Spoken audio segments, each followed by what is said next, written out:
dia a todos, que a paz de nosso Mestre Jesus nos envolva, para que a gente possa fazer nas nossas reflexões de hoje e buscar entender, essa questão do dever, das virtudes e o que são os superiores e inferiores. Todos nós, enquanto espíritos, temos direitos e deveres também.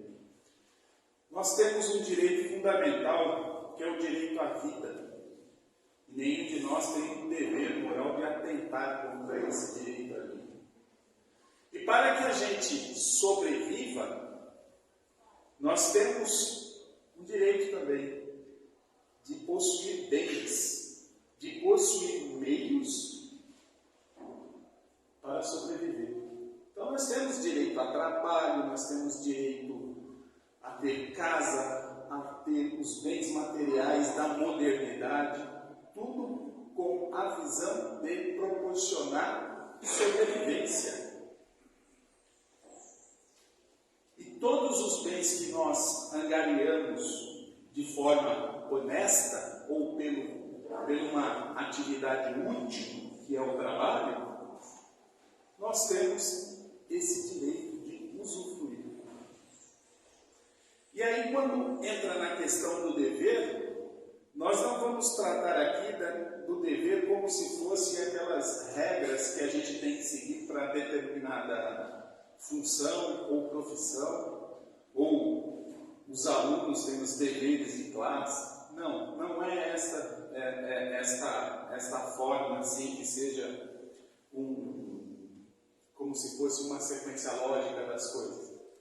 Na realidade, o dever ele é uma obrigação moral para conosco, primeiro, e para com os outros.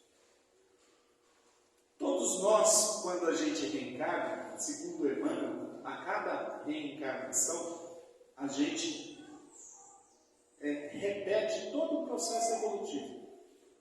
Então, quando nós vamos encarnar, o nosso corpo está lá em formação. No útero é um estado vegetativo. Depois a gente vem à luz, O espírito toma a posse depois da corda da separação do cordão umbilical, e ali o espírito começa. E quando nós somos bebês, nós temos direito à vida, nós temos direito a alimento, Mas nós temos deveres a cumprir? Não. Porque é um estado em que a gente é espírito, só que o corpo está em formação, então a nossa consciência, ela não se manifesta. Como é semelhante às primeiras encarnações dos espíritos antes do estágio da consciência. Conforme o corpo ele vai se transformando, porque ele está ligado a um perispírito que, por sua vez, vamos dizer assim, que é a matéria que reveste o espírito e que dá forma ao corpo e que produz que mantém todos os centros vitais, a vitalidade desse corpo. E aí, conforme esse corpo se desenvolve, aí vai surgindo o quê? A consciência, aos poucos. Só que quando a gente vai chegando lá perto, vai deixando a infância, olha que interessante. Meio que a sociedade instintivamente ali, a sociedade coloca ali na família, entre os cuidadores, começa a se colocar deveres. Só que esses deveres, eles são coisas materiais, deveres com o seu corpo, com a roupa, e isso vai se passando até que a gente vai chegando na madureza e a gente começa a ter uma consciência do certo e o errado. Então, o dever moral, ele surge como um norte, né, para todas as nossas especulações morais, para todas as nossas escolhas.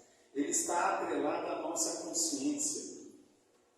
Ele está atrelado à nossa liberdade, ao nosso livre-arbítrio.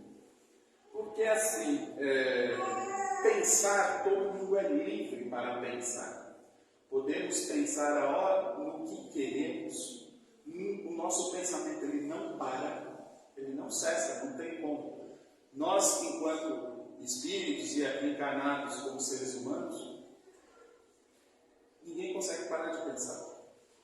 Só que existe a consciência. Essa liberdade de consciência não é simplesmente pensar no que quiser. A gente começa a ter obrigações para conosco mesmo, no nosso íntimo, que é a forma em que a gente pensa. O apóstolo Paulo dizia que tudo podemos, mas nem tudo convém. Tudo podemos pensar em tudo, mas podemos praticar tudo. E quando a gente ainda adquire a consciência de sabendo que o pensamento, como dizia Jesus, ele tem uma força de atrair ou repelir, aí a gente começa a entender a consciência.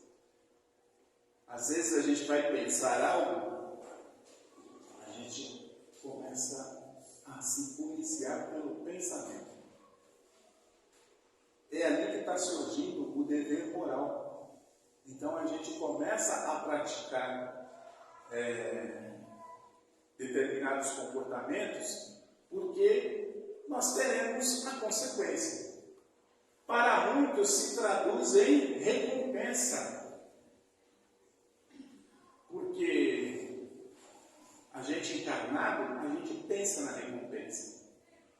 Vamos dizer que o corpo físico, ele é uma máquina que atende às leis naturais e ele tem um processo de recompensa.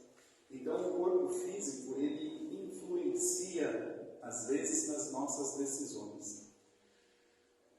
E nós, espíritos, como nós vamos a cada vez mais evoluindo, mais a gente consegue tomar as questões emocionais, que elas existem, elas fazem parte desse corpo físico e elas têm vamos dizer assim, a função de despertar na gente sentimentos, para a gente construir a nossa personalidade, para a gente evoluir enquanto espírito, enquanto individualidade. Só que isso não vem desacompanhado, isso vem acompanhado com a questão do dever moral.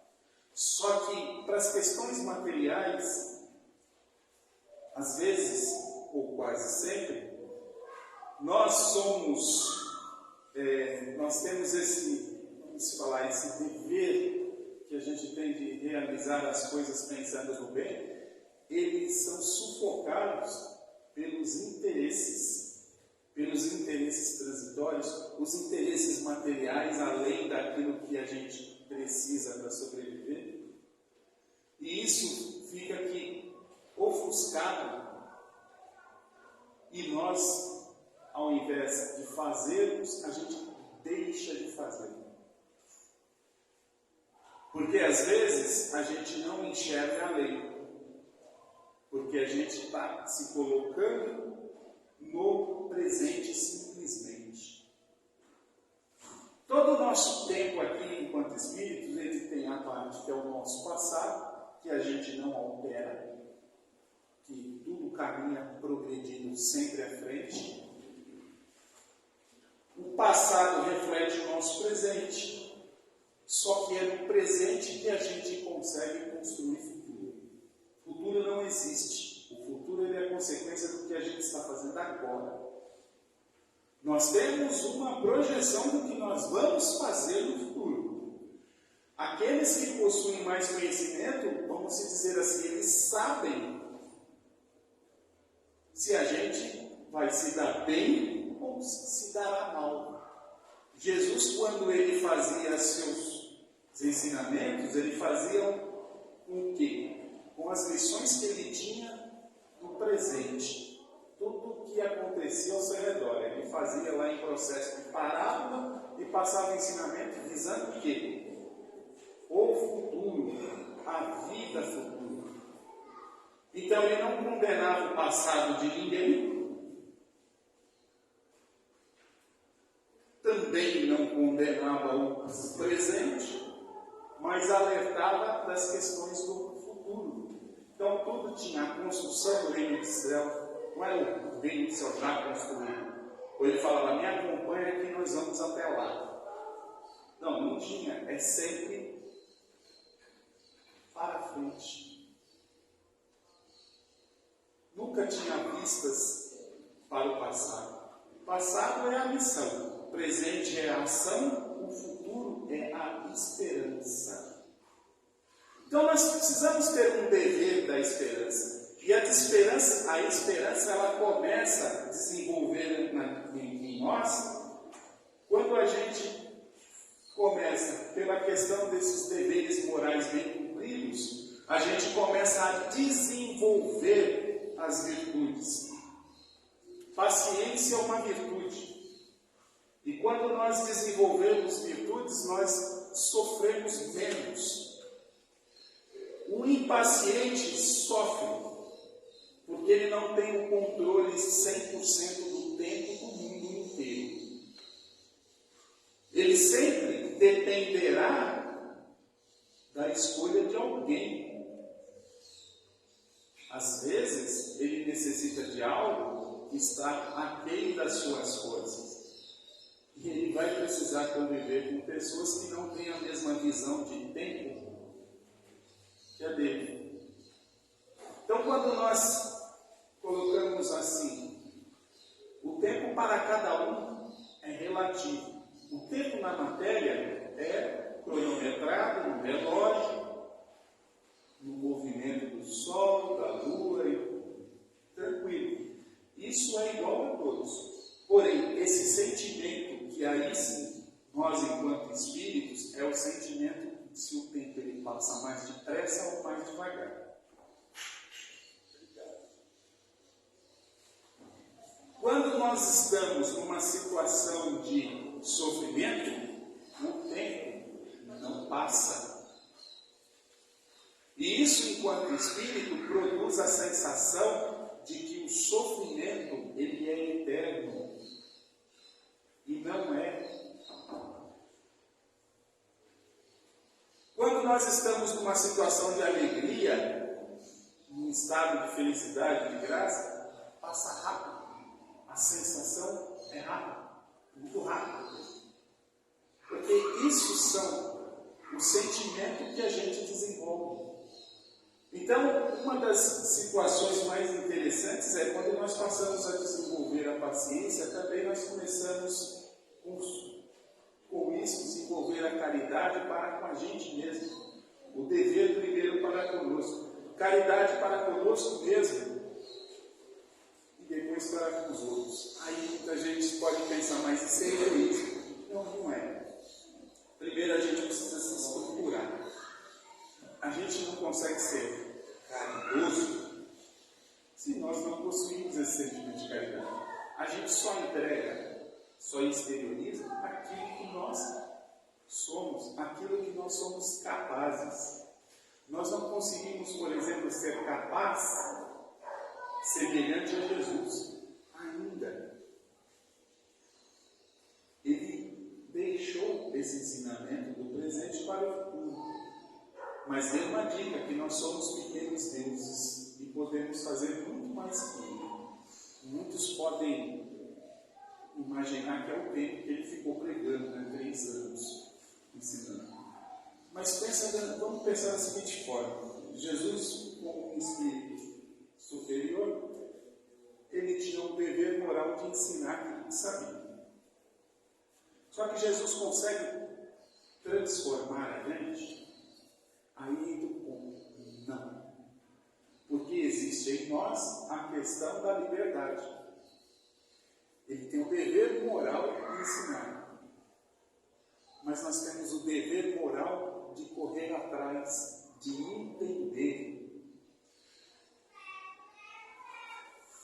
E na questão de superior e inferior, não significa também somente espíritos que estão no patamar de Jesus que podem exercer a função de superior.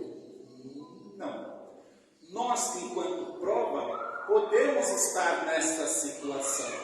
Por quê? A gente desenvolve toda uma intelectualidade, um conhecimento, e a gente se investe de um dever de passar aos outros, de colaborar na sociedade.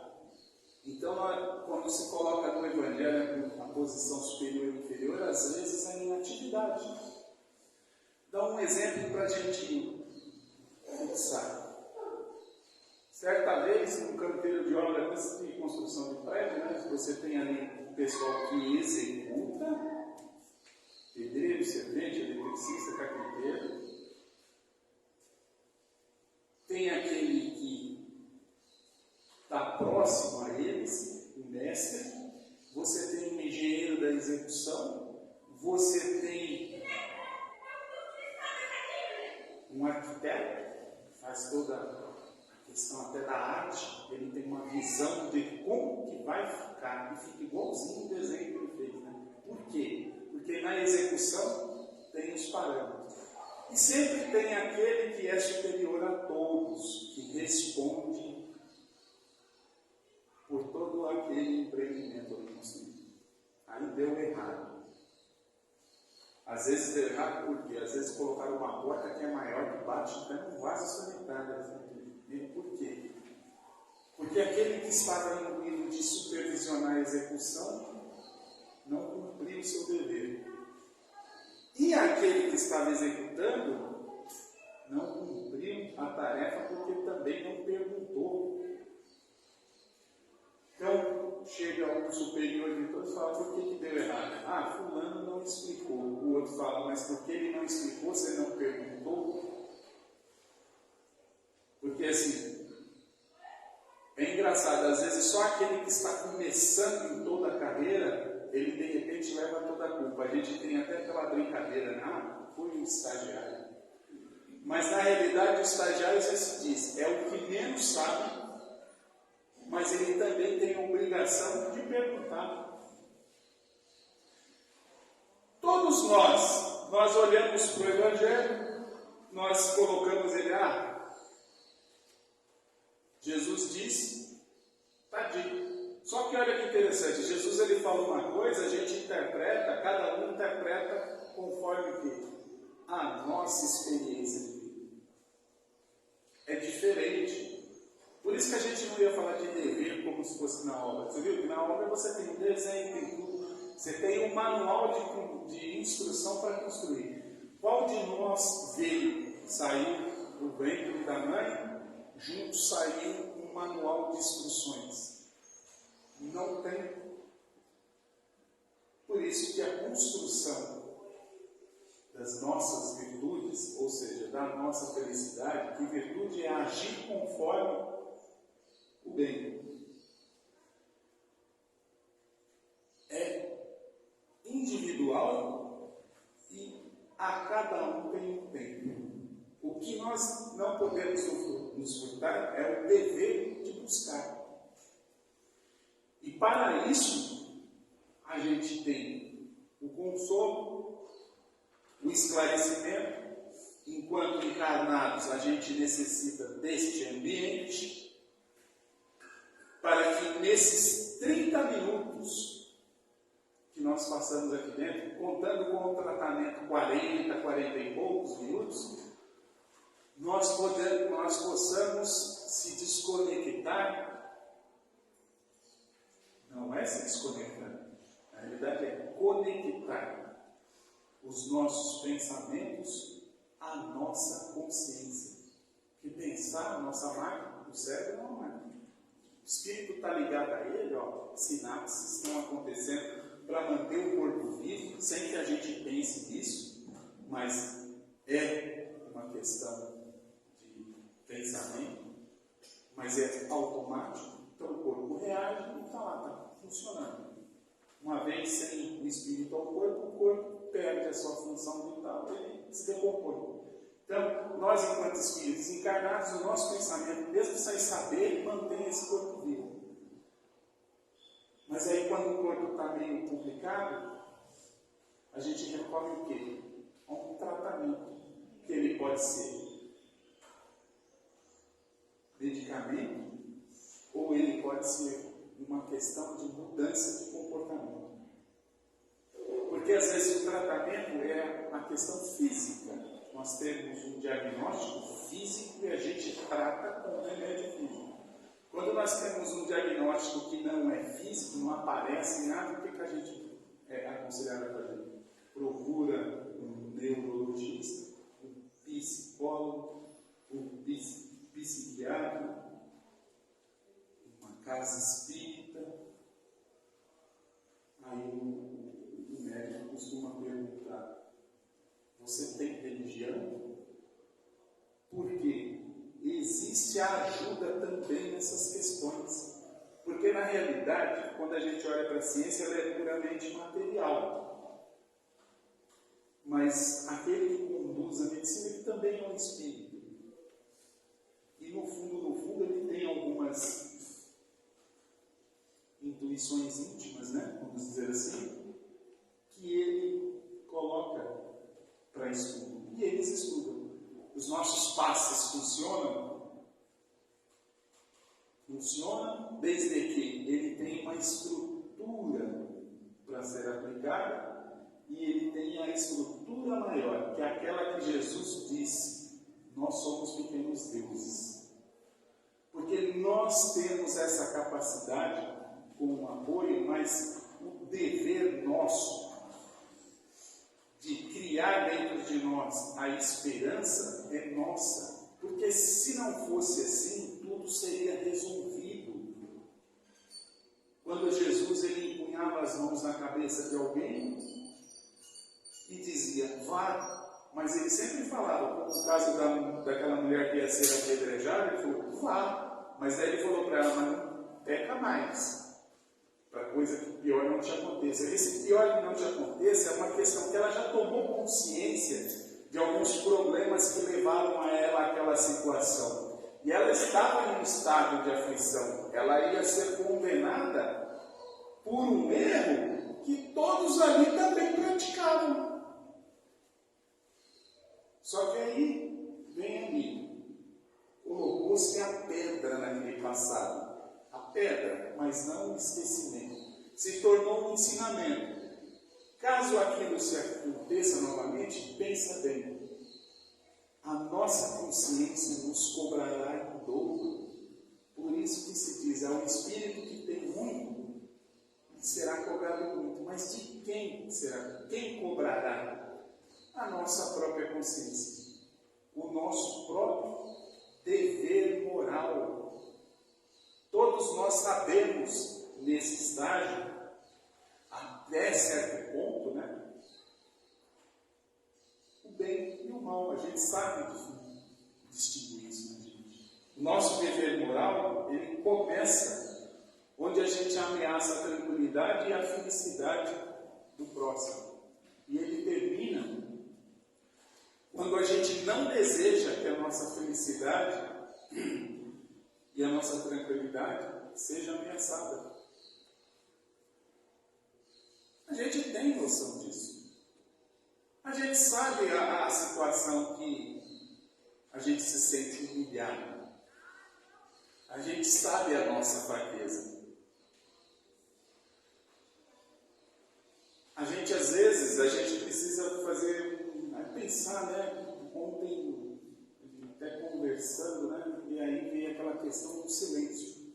A gente não consegue silenciar o nosso pensamento, mas a gente consegue manter uma liberdade de consciência, que significa um silêncio para com a atitude alheia e o barulho com a nossa atitude. Todas as vezes que a gente às vezes se mantém em silêncio, a gente chama a atenção das outras pessoas. Não é interessante falar, nossa, fulano é tão quieto, né?